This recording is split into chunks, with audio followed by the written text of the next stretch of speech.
Chapter 1. The Call That Breaks Normal Life. The phone rang in the middle of an ordinary moment, so ordinary it almost felt insulting in hindsight.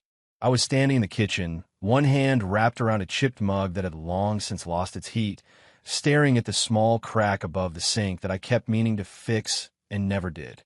The radio hummed low in the background, some forgettable song blending into the routine noise of a life that had, until that second, felt stable, predictable, safe. The ringing cut through it all like something sharp dragged across glass. I frowned, glancing at the screen. My daughter's name. A strange flicker of unease moved through me. She didn't usually call this early. She preferred texting, short, polite messages, the kind that said I'm fine without ever quite saying it. I answered on the second ring. Hello.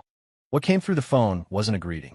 It was a sound, a broken, shuddering gasp, followed by something that might have been my daughter's voice but didn't sound like the one I knew.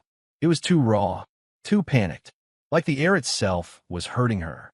Dad, she tried and failed. My grip tightened around the mug. Hey, slow down. What's wrong? She sucked in a breath so sharp it made my chest ache in sympathy. I could hear crying, real crying, not quiet tears, but the kind that tore its way out of her. The kind that left nothing behind but panic. I can't. Another sob swallowed her words. I moved away from the counter without realizing it, my body reacting before my mind caught up. Sweetheart, listen to me. Where are you? There was a pause. Not silence, never silence, but muffled noise. A door closing. Voices in the distance. Something thudding against a wall. Then, finally, the sentence that would burn itself into my bones. Dad, please come get me. That was it. Not can you pick me up. Now we had a fight. Not things are bad. Please come get me. My stomach dropped so fast it felt like falling down a flight of stairs. What happened? I demanded, already knowing I wouldn't get an answer in time. Are you hurt? She cried harder at that, if that was even possible. Her breathing turned erratic, each inhale stuttering like she was fighting for air. I'm scared, she whispered, and the word wasn't dramatic or exaggerated. It was flat, honest, terrified. I closed my eyes for half a second, long enough for 1,000 thoughts to try and rush in, and shoved every single one of them aside. This wasn't a marital disagreement. This wasn't a bad night. This wasn't something that could wait. Every instinct I'd ever had as a father rose up, loud and undeniable. I'm coming, I said, my voice steady even as something inside me began to shake. I'm coming right now. Dad, she choked, and then the line crackled. I pulled the phone away from my ear, just in time to hear a raised voice in the background, sharp, angry, not hers. The sound of movement. The call cut off abruptly. The screen went dark. For a second, I just stared at it. The kitchen felt wrong now. Too quiet. Too small. The radio still played, oblivious, and the normality of it made my skin crawl. I called her back. Straight to voicemail. Again, nothing. I didn't sit down. I didn't think. I didn't pace or weigh options or ask myself if I was overreacting. Because there are moments in a parent's life when logic is a luxury you don't have. I grabbed my jacket off the chair, my movements sudden and sharp. The mug tipped over as I passed the counter, coffee spilling across the floor. I barely noticed. My hands were already shaking. Please come get me. I'd heard that tone before, years ago, when she was small and had woken from a nightmare, convinced something was under her bed. Back then, I'd flipped on the light, chased imaginary monsters away, told her she was safe. This wasn't a nightmare. This was the sound of someone who didn't feel safe anymore. I tried her phone again as I moved through the house. No answer. Each ring felt louder than the last, echoing in my head long after it stopped. My mind flashed through memories I hadn't questioned before.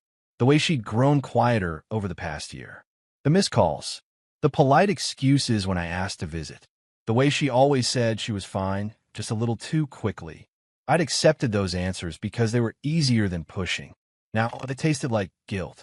I reached the front door and yanked it open, the cold air hitting my face like a slap. Somewhere, a neighbor laughed. A car passed. Life went on. Not for me. I tried her one more time as I stepped outside. Straight to voicemail again. Stay where you are. I muttered to no one, my voice rough. Just stay there.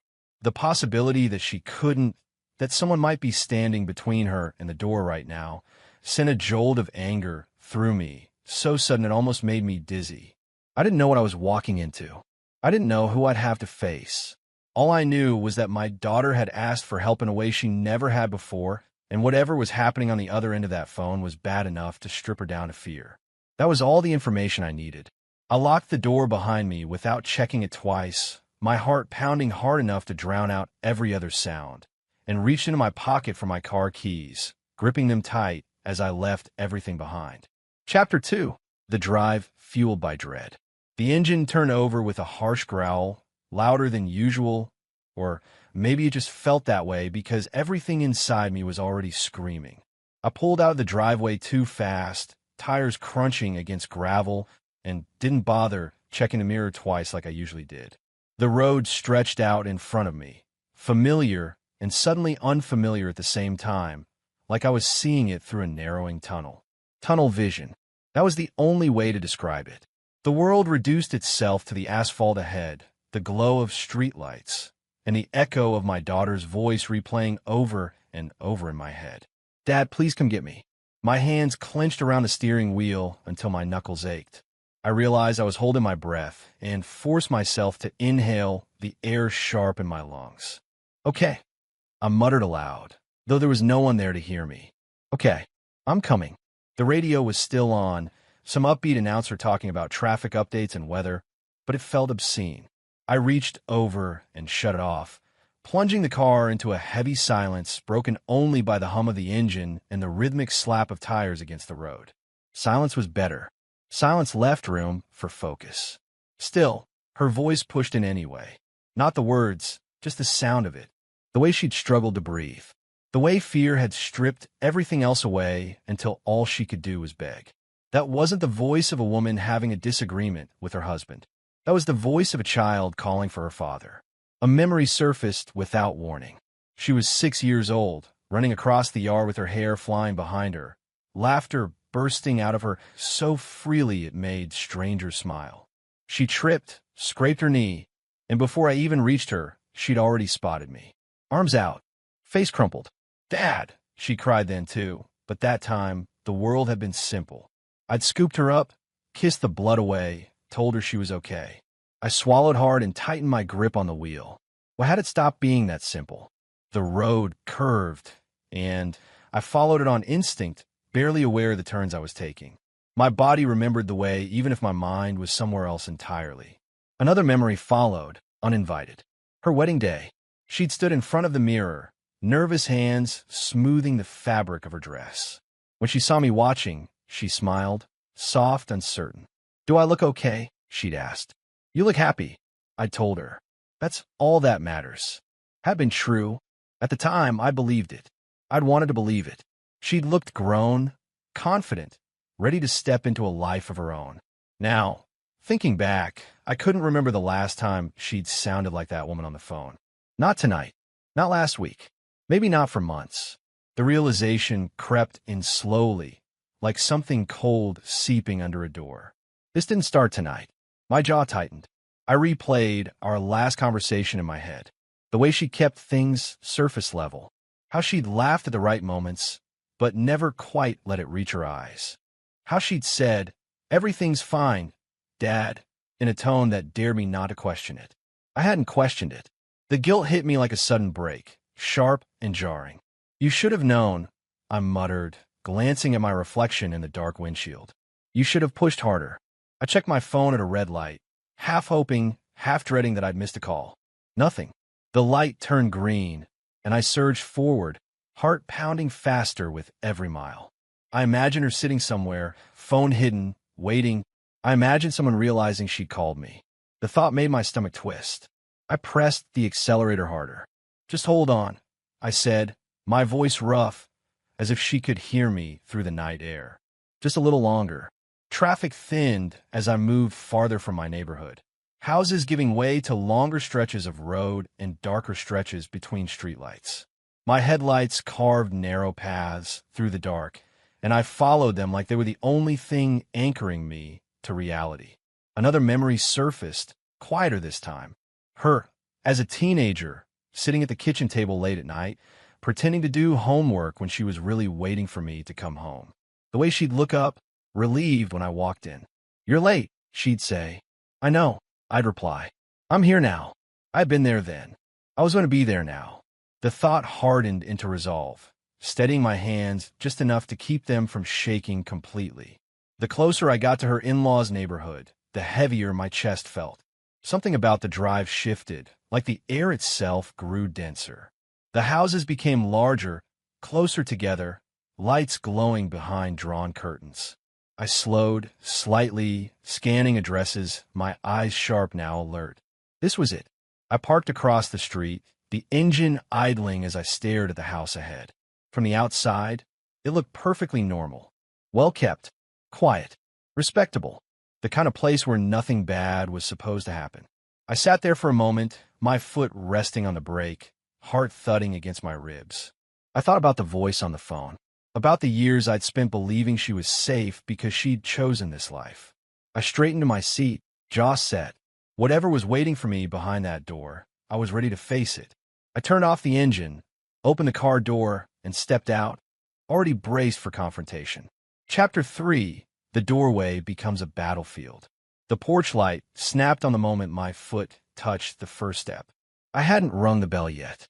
I hadn't knocked. Somehow that made it worse. I climbed the steps anyway, each one heavy, my pulse hammering in my ears. The house smelled faintly of incense and something fried, normal domestic smells that felt wrong tonight, like props in a scene they didn't belong in. I raised my hand and knocked, sharp and deliberate. Once. Twice. The door opened just enough for a face to appear. My daughter's mother-in-law looked at me like she'd been expecting someone else and had decided, in that instant, that I was a problem. Her expression was calm, almost bored, lips pressed thin.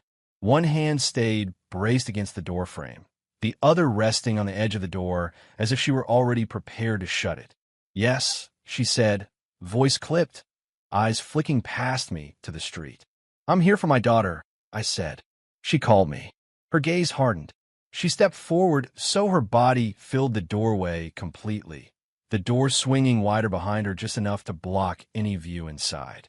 "She's not leaving," she replied flatly. The words landed like a slap. "I didn't ask if she was leaving," I said, keeping my voice steady with effort. "I said I'm here for her. I need to see her. Now." She tilted her head, studying me the way someone studies a stain they're deciding whether to clean or ignore. "This is a family matter," she said. "You don't need to involve yourself." Family matter. My jaw tightened. She is my family. Her mouth curved into something that might have been a smile if there had been any warmth in it. "She's married now. Her place is here." I took a step forward. She shifted instantly, planting her feet, one arm lifting to brace against the opposite side of the frame. The message was unmistakable. "You're not coming in. You don't get to decide that," I said. Her eyes flashed. "I do, actually. This is my house." "Then get out of the doorway," I snapped, "because my daughter called me crying and begging me to come get her, and I'm not leaving without seeing her." For the first time, her composure cracked just slightly. Her lips pressed together harder, nostrils flaring. "She's emotional," she said dismissively. "She exaggerates when she's upset. You parents always think it's the end of the world." Something hot rose in my chest. "She was scared," I said. "And whatever you think this is, it ends tonight." Her voice dropped lower, colder. "You're making a scene." "Good," I shot back. "Then maybe someone will finally pay attention." She leaned closer, lowering her voice to a hiss meant only for me. "If you don't leave, I'll call the police." "Do you really want that kind of embarrassment? What will people think when they hear you showed up here making accusations?" There it was. Not concern, not confusion, control. I laughed once, sharp and humorless. "You think I care about appearances right now?" "You should," she said. "Reputations matter, especially for women like her." Women like her. I felt my hands curl into fists at my sides. "Move," I said. She didn't. Instead, she crossed her arms, shoulders squaring like she was bracing for impact. "She's staying." That's final. Something inside me shifted then, something quiet snapping under pressure. "You don't get to hold her here," I said, each word deliberate. You don't get to decide what happens to her. Her eyes narrowed. You're overstepping. I'm her father. You're irrelevant now, she said coolly. She belongs to this family. Belongs. The word echoed in my head, ugly and wrong. Behind her, somewhere deeper in the house, I heard a sound, a muffled voice. A cry cut short. My heart slammed against my ribs. That was her, I said, stepping forward again. She moved faster this time, planting her palm against my chest. You will not. I didn't let her finish. The moment her hand touched me, something primal took over. I grabbed her wrist and pushed it away, not violently, but with enough force to make my intent unmistakable. Get your hands off me, I growled. Her eyes widened in outrage. How dare you? How dare you keep her from me? I shot back. How dare you tell me she's not leaving when she's begging for help? She raised her voice, deliberately loud now. Someone get him out of here. No one came. The silence behind her was heavy, complicit. You hear that? I said, leaning closer. That's what this really is. You hiding behind silence and tradition and shame. Her face flushed. You don't know what you're talking about. I know my daughter, I said, and I know when she's afraid. She tried to shove me back. I barely felt it. This conversation is over, she snapped. Leave before you make things worse. Move, I said again, my voice low and dangerous. She shook her head. She is not leaving. Not tonight. Not ever. That was it. Whatever patience I'd been clinging to evaporated. I planted my foot forward and pushed past her shoulder, forcing my way into the house. She stumbled back a step, shouting in outrage as I crossed the threshold. No longer asking, no longer waiting, driven by instinct and fear as I pushed past her anyway. Chapter 4. Sounds no parent should ever hear. The air inside the house felt wrong the moment I crossed the threshold. Too warm, too still, like the walls had been holding their breath long before I arrived. The doors slammed shut behind me, hard enough to rattle the frame. The sound echoed through the house, sharp and final. And for a brief second, I wondered if that was intentional, if someone wanted to remind me that I was now inside their territory. I didn't turn around. The hallway stretched ahead, narrow and dimly lit, the light fixtures low and yellowed, casting shadows that clung to the corners. Family photos lined the walls, smiling faces, posed holidays, celebrations frozen in time. Normal, respectable, the kind of pictures people use to prove something about themselves. None of them showed what was happening now. Where is she? I demanded, my voice louder than I meant it to be. No answer. Behind me, I could feel presence, bodies, movement, but no one spoke. No one stepped forward. The silence wasn't empty. It was deliberate, heavy with judgment and complicity. I took another step. That was when I heard it. A sound, faint but unmistakable. Crying. Not the open, loud sobbing of someone venting frustration, but the broken, stifled kind. The kind that comes when someone is trying not to be heard. When they've learned that crying too loudly only makes things worse. My chest tightened. There, I said, more to myself than anyone else. The sound came again, followed by muffled voices. Low, urgent, angry. Upstairs. I moved toward the staircase, my boots loud against the polished floor. The house seemed to shrink as I went, the ceiling pressing down, the hallway narrowing behind me. I half expected someone to grab my arm, to block my path again. No one did. At the bottom of the stairs, I paused. The crying was clearer now, closer. A woman's voice cut through it, sharp and commanding. Stop it. Another voice responded, male, tense, irritated. I couldn't make out the words, but the tone alone sent a surge of adrenaline through me. I took the stairs two at a time. Hey, someone called from below. You can't just... I didn't stop. Each step creaked under my weight, the sound loud and intrusive in the thick silence of the house. With every step, the crying grew more frantic, like whoever was upstairs could sense that something was changing, that something was coming.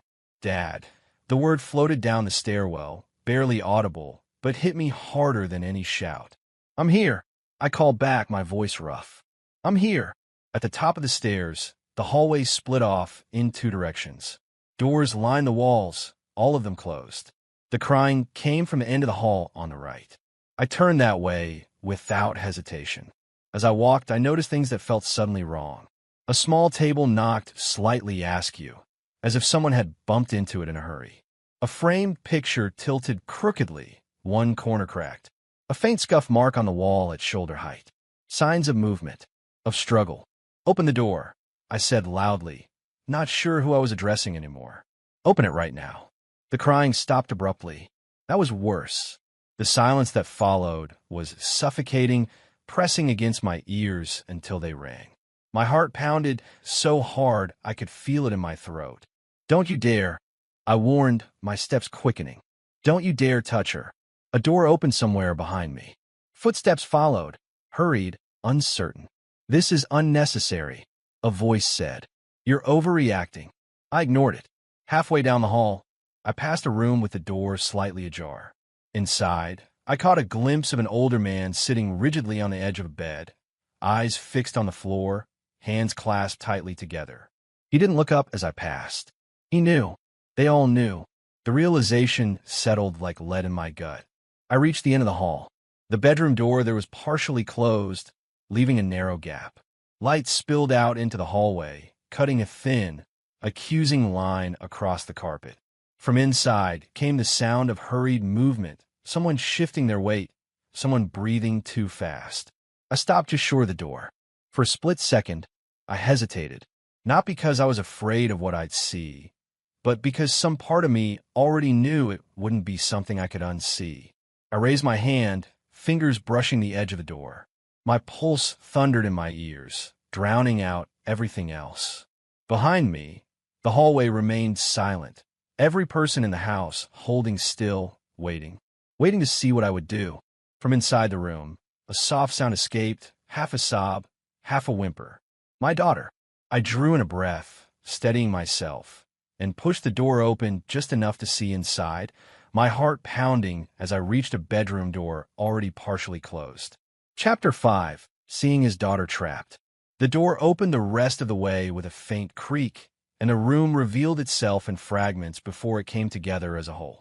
A bed pushed too close to the wall. A lamp knocked slightly askew.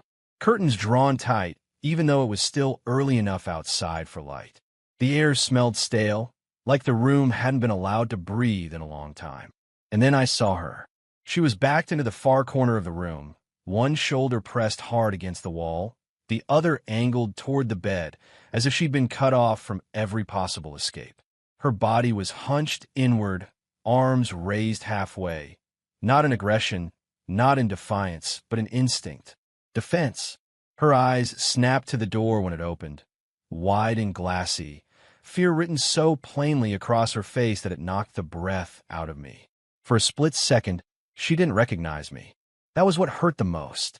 She flinched, actually flinched, her whole body jerking as if she expected the door opening to mean something worse.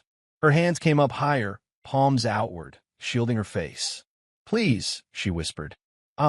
She stopped mid-sentence when her eyes finally focused. "Dad." Her voice cracked on the word. I took a step into the room, my heart breaking open with every inch of distance I closed. "It's me," I said quickly, gently. "It's okay. I'm here." She stared at me like I was something unreal, like she was afraid that if she blinked, I'd disappear. Her chest rose and fell too fast, breath shallow and uneven. "I didn't know if you'd," she swallowed hard. "I didn't know if they'd let you, I said, holding up my hands, careful not to move too fast. "You're okay. You're okay."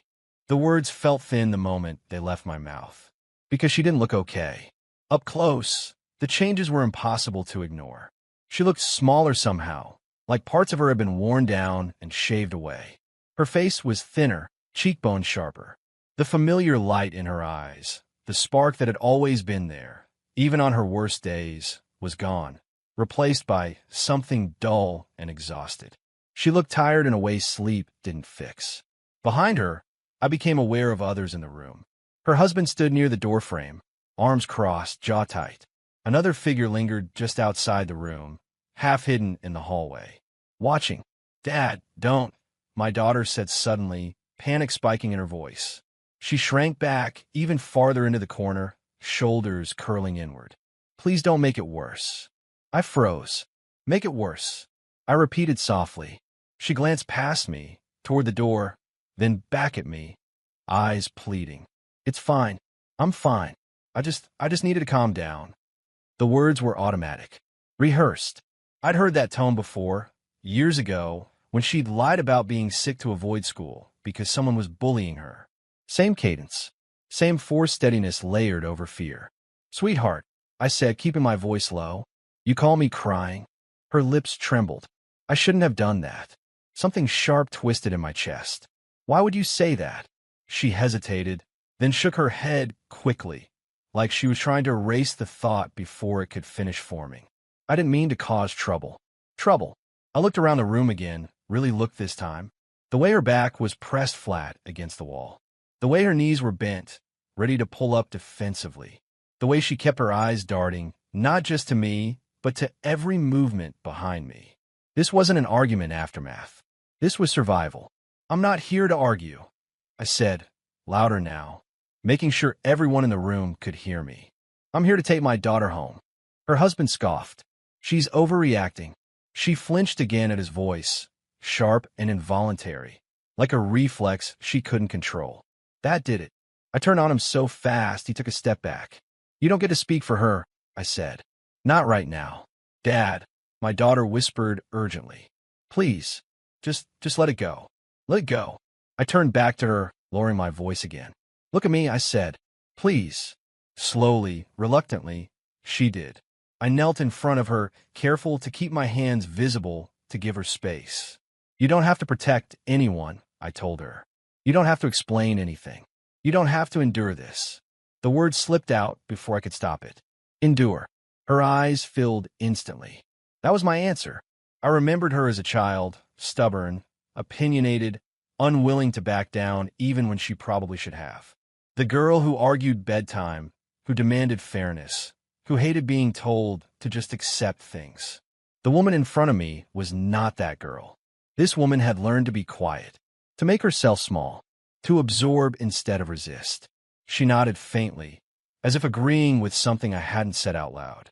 I don't want to make things harder, she whispered. It's easier if I just do what they say. I felt something inside me shatter. This wasn't about a single night. This wasn't about a bad argument that went too far. This was conditioning. They had taught her, slowly, deliberately, that her pain was inconvenient, that her fear was an overreaction, that endurance was expected and resistance was punished. I rose to my feet, my legs unsteady, my gaze sweeping the room one last time. This wasn't a disagreement. This was captivity dressed up as family. And standing there, looking at my daughter, cowering in a corner of a room that was supposed to be her home, I understood with devastating clarity that she hadn't been fighting back at all. She had been taught to endure. Chapter 6, The Arm Reveal. I took another step toward her, slow and careful, like approaching a skittish animal that might bolt at the wrong movement. It's okay, I said again, though the words were starting to feel like lies I didn't believe myself. I'm right here. She nodded, but her body didn't follow the reassurance. Her shoulders stayed hunched, her back still pressed to the wall, her hands hovering in front of her chest like she was bracing for impact. Even now, even with me standing there, I reached out instinctively, stopping myself halfway. May I asked, gesturing to her hands. She hesitated. Her eyes flicked toward the door, then back to me. After a moment, she nodded once, barely perceptible. I crouched again, bringing myself to her level, trying to keep my movements deliberate and non-threatening. Up close, I could see the fine tremor in her fingers, the way her breathing hitched every few seconds like she was afraid of letting it settle. Just your arm, I said gently. I just want to make sure you're okay. She extended her right arm slowly, like it weighed too much for her to lift easily. At first glance, I saw what I expected to see. Bruises. That alone made my chest tighten, but I forced myself to stay calm. Bruises happened. People bumped into things. Arguments could turn physical in ways people regretted. My mind scrambled for explanations that didn't end in violence. But then I leaned closer. The light from the lamp caught her skin at a different angle. and the truth revealed itself in sickening detail. These weren't random bruises. They were deep, dark purples and blues layered over older, fading yellow marks. Not scattered, not accidental. Grouped, finger-shaped. I stared, my vision narrowing as my brain struggled to process what my eyes were telling me. "Dad," she whispered, trying to pull her arm back. "It's not."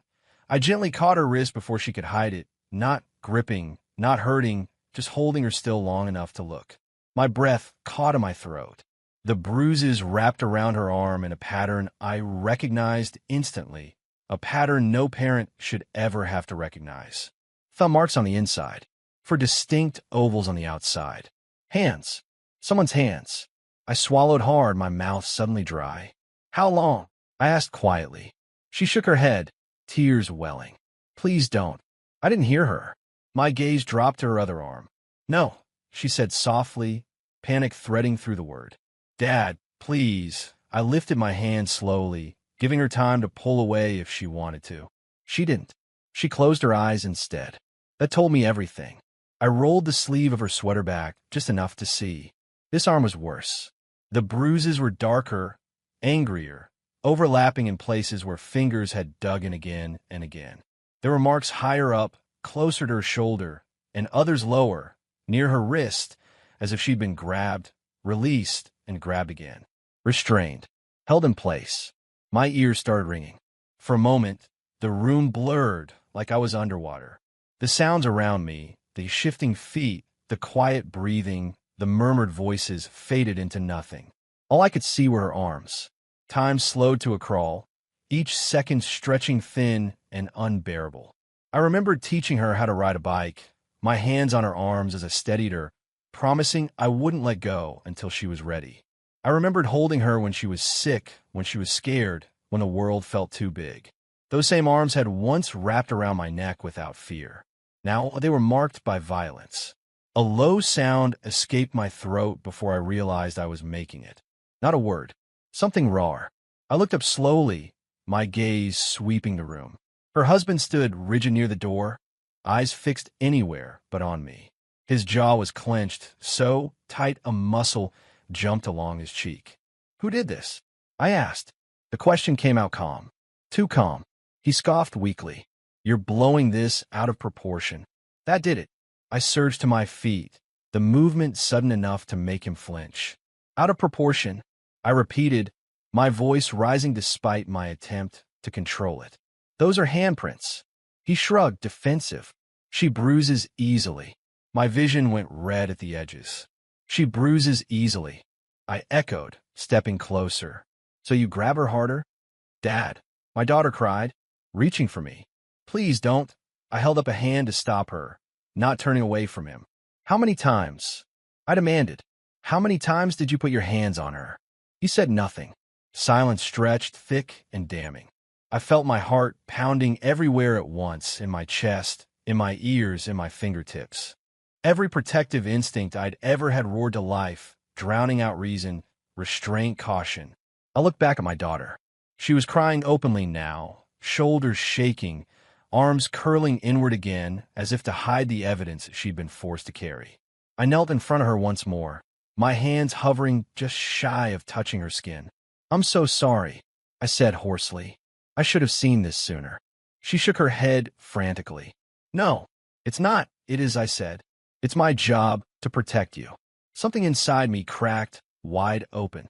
I stood again, slower this time, my body buzzing with barely contained fury.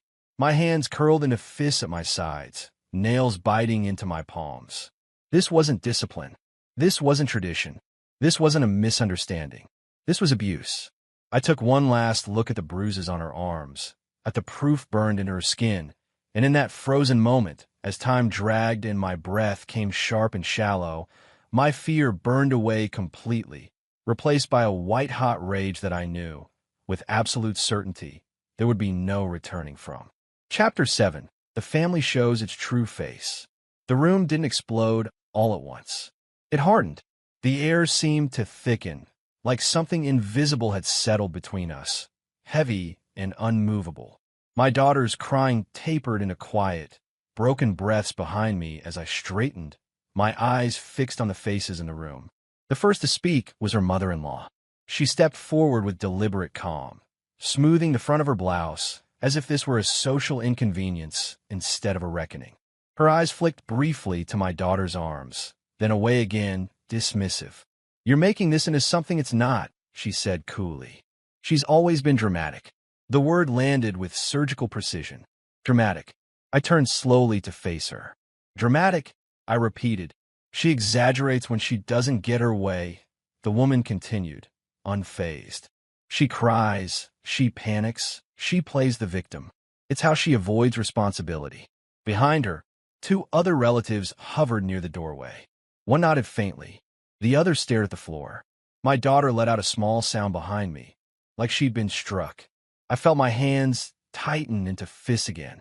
"You see bruises shaped like fingers," I said, my voice dangerously even. "And your first instinct is to call her dramatic?"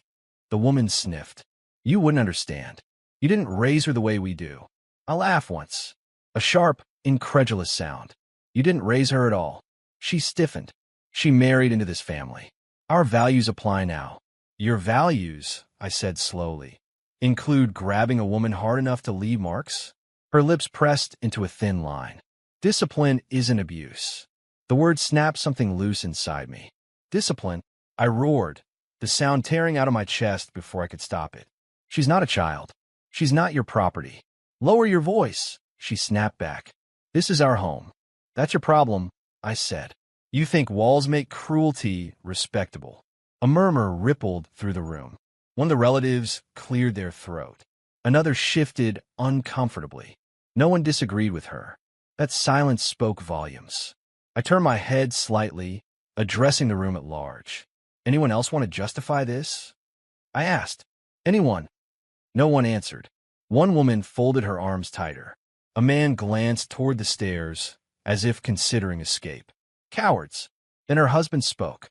"You're twisting things," he said, his tone defensive but restrained. "You came in here angry. You don't know how things work in this family." I turned fully to him. He stood straighter now, shoulders squared, not in guilt but in alignment. Beside his mother. Always beside his mother. "Tell me," I said quietly, "when she cries, whose side are you on?" He hesitated, just for a fraction of a second. That was all I needed. "She's emotional," he said finally. "My mother's right. She overreacts." My daughter let out a sob. I spun back to her, kneeling briefly. "Hey," I said softly. "Look at me." She did, eyes red, ashamed a way no victim ever should be. "This isn't your fault," I said firmly. "Not one part of it." Then I stood again, and whatever restraint I'd been holding on is shattered. "You stand there," I said to him, pointing, "and let your wife be grabbed, restrained, broken down, because it's easier than standing up to your mother. She needs structure," his mother cut in sharply. "She needs to learn her place." That was it.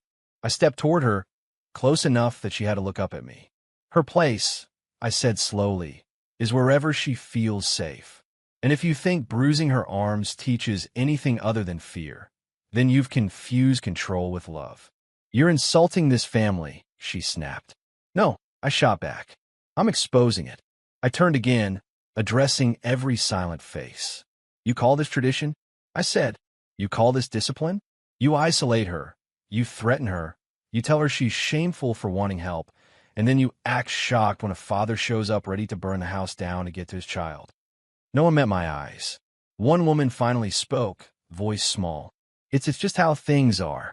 I rounded on her. "That's the excuse cowards use when cruelty benefits them." Her mouth opened, then closed. I faced the mother-in-law again. "You taught her to endure," I said. "You taught her that pain is the price of belonging. She chose this marriage," the woman said stiffly. "And she didn't choose the bruises," I snapped. Her husband shifted, irritation flashing across his face. "You don't get to come in here and rewrite our rules." I laughed again, louder this time. "Your rules don't outrank my duty as a father." "You're overstepping," he warned. I stepped closer. "You crossed the line the first time you didn't stop this." Silence fell, heavy and suffocating. I looked at each of them, really looked. The righteous indignation. The practiced excuses. The way they wrapped cruelty in words like tradition and discipline and family values. And something long buried inside me finally erupted. I spent years trusting that you'd take care of her, I said, my voice shaking with fury. Years believing that if she needed me, she'd tell me. And you took advantage of that. You counted on her silence. The mother-in-law scoffed. You're emotional. I smiled then, but there was no warmth in it. You're right, I said. I am. I took a breath, deep and steady, feeling decades of restraint peel away. And that's the last advantage you'll ever have. The room was utterly still now. Every lie laid bare, every justification stripped down to what it truly was, as I stood there with years of suppressed fury burning through me, verbally dismantling them one by one. Chapter 8, When Asking Turns into Taking. The room finally broke apart, not with a single shout or slammed door, but with overlapping voices, sharp movements, and the sudden collapse of whatever fragile pretense of control they'd been clinging to. You can't do this, the mother-in-law snapped, stepping forward again. This is our family matter. Get him out of here, someone else said louder now. Call the police. My daughter's husband moved at the same time, angling his body toward her like a gate swinging shut. You're not leaving, he said to her, not to me. Sit down.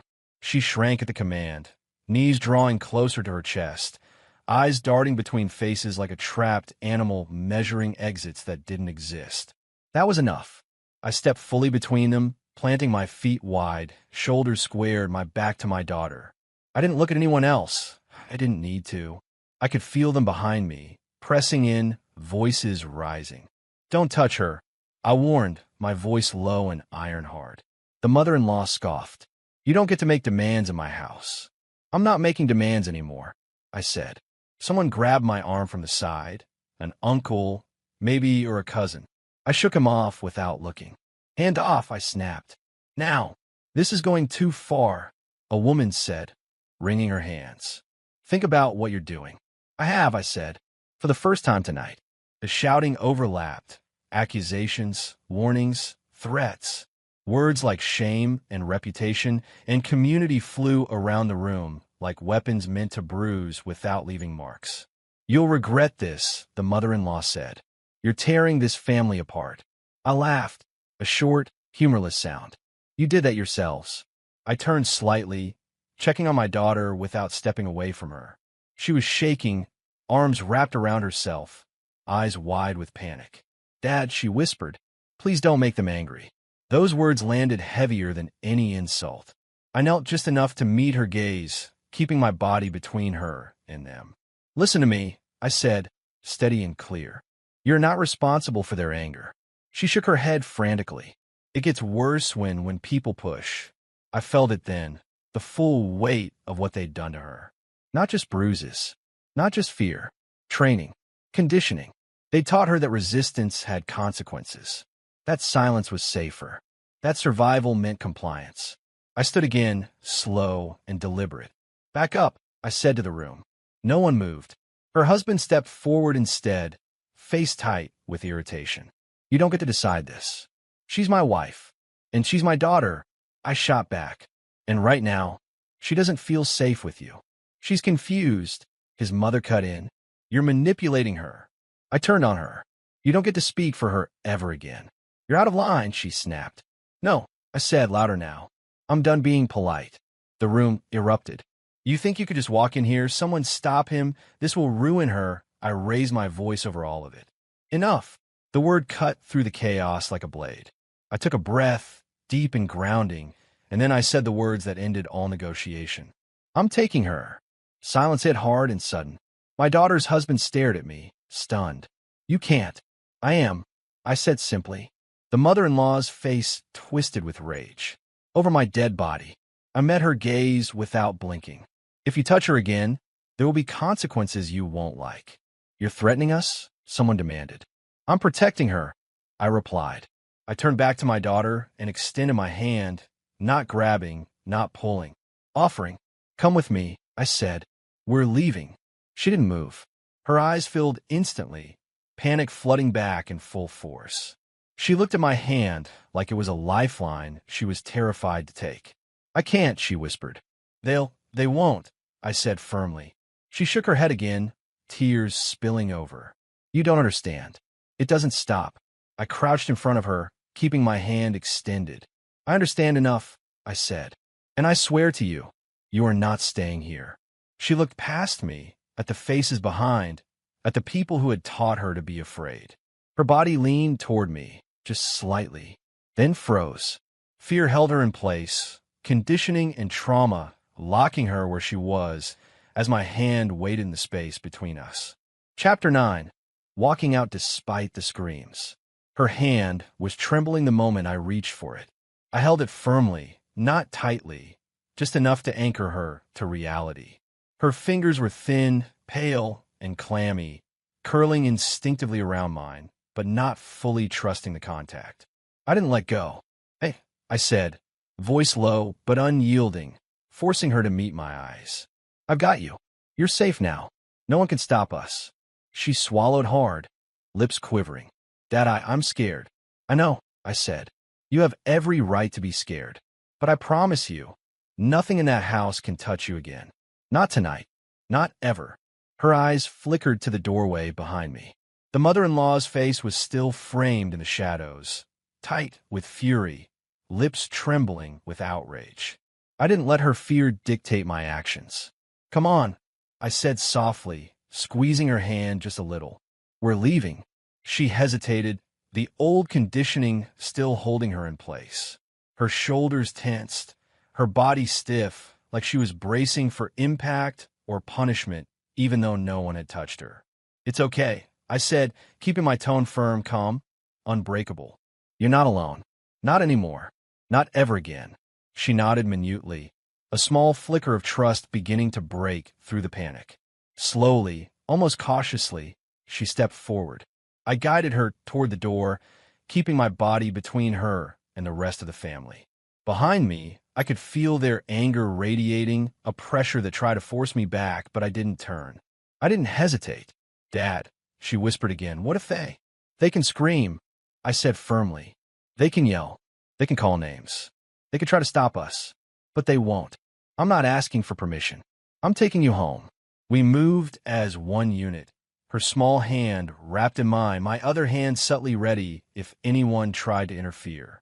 Every step toward the door was a battle against years of fear and conditioning that clung to her like a second skin.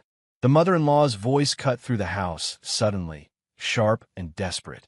She belongs to us, she screamed. She's not yours to take. I ignored it, keeping my pace steady, my grip firm but gentle on my daughter's hand.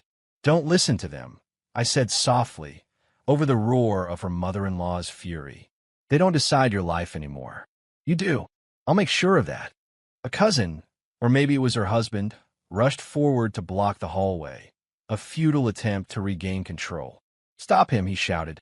She can't just walk out. She's walking out, I said, my voice low and dangerous. And you will not touch her. I took a longer stride, guiding her past him. She leaned into me slightly, hesitant, but beginning to trust the motion, beginning to believe it was possible to move forward without punishment waiting at every step. Dad, she started. Shoo, I said, placing my thumb lightly over hers. Not now. Focus on the door. Focus on me. That's all that matters right now. I could hear the shouting building behind us, voices overlapping, accusing, threatening, trying to claw back the control they thought they had. You're destroying the family, the mother-in-law shrieked, each word jagged with fury. Do you understand what you're doing? Yes, I said, voice steady. I understand perfectly. I'm saving a life. One person's life. Not your idea of a family. Not your control.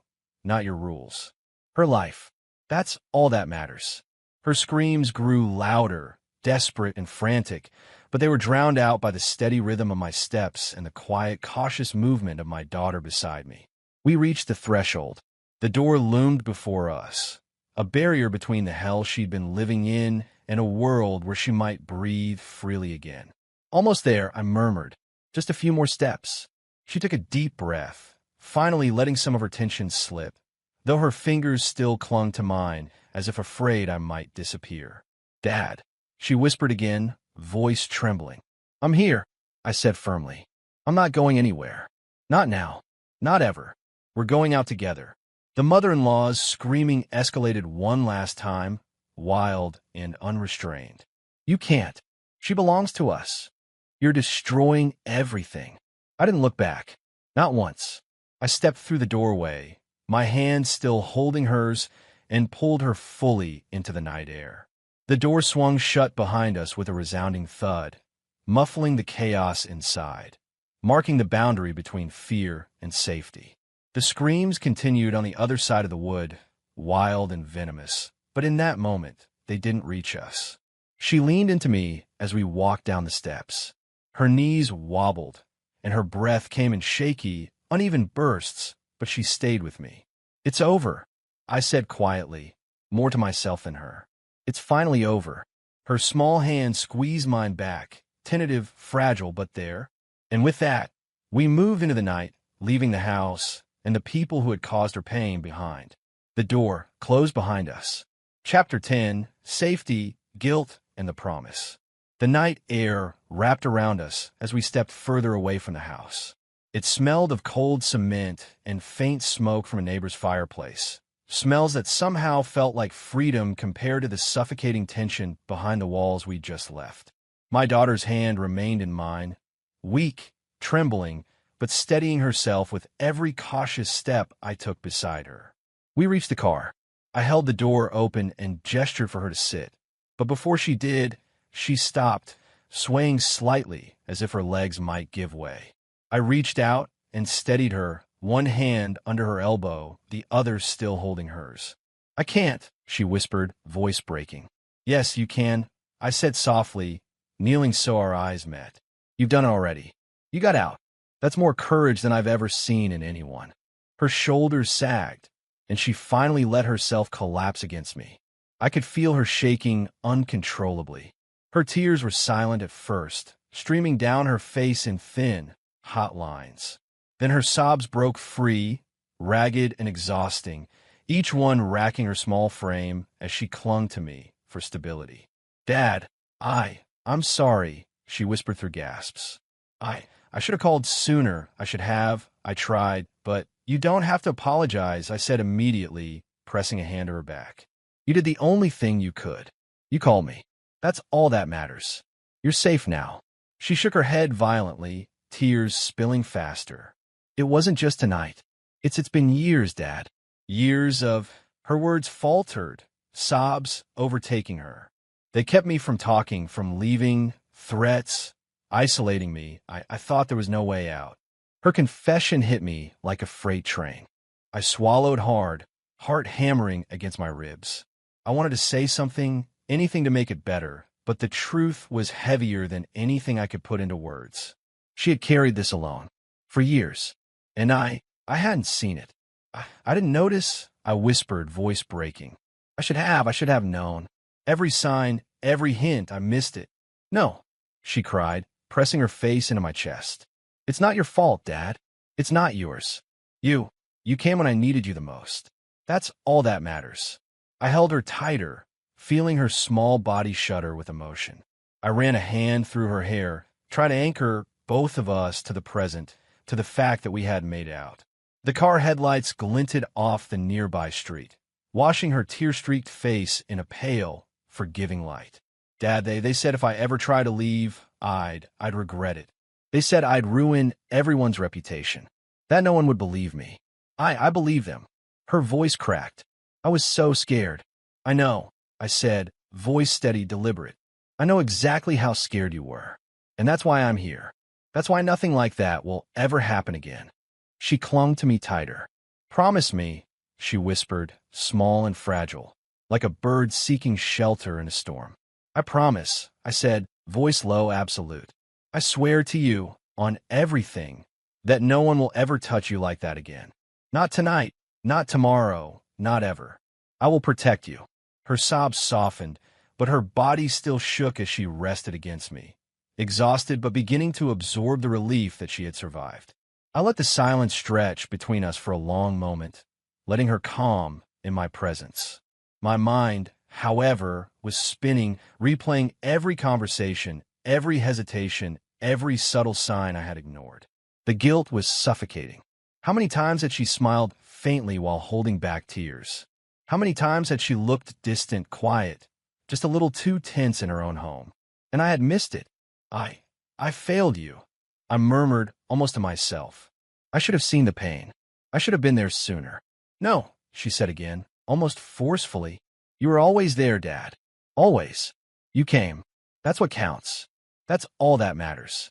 I took a slow breath, steadying myself. My mind drifted to the future, the legal battle, the potential public fallout, the consequences that would have to come for those who had hurt her. That battle hadn't started yet, but it would. There would be questions, investigations, consequences. I didn't need to think about how that would unfold right now. What mattered was her safety. You're going to be okay, I said finally, voice firm, unwavering. We're going to get through this. I'll make sure of it. No one will hurt you again, and anyone who tries will answer to the law.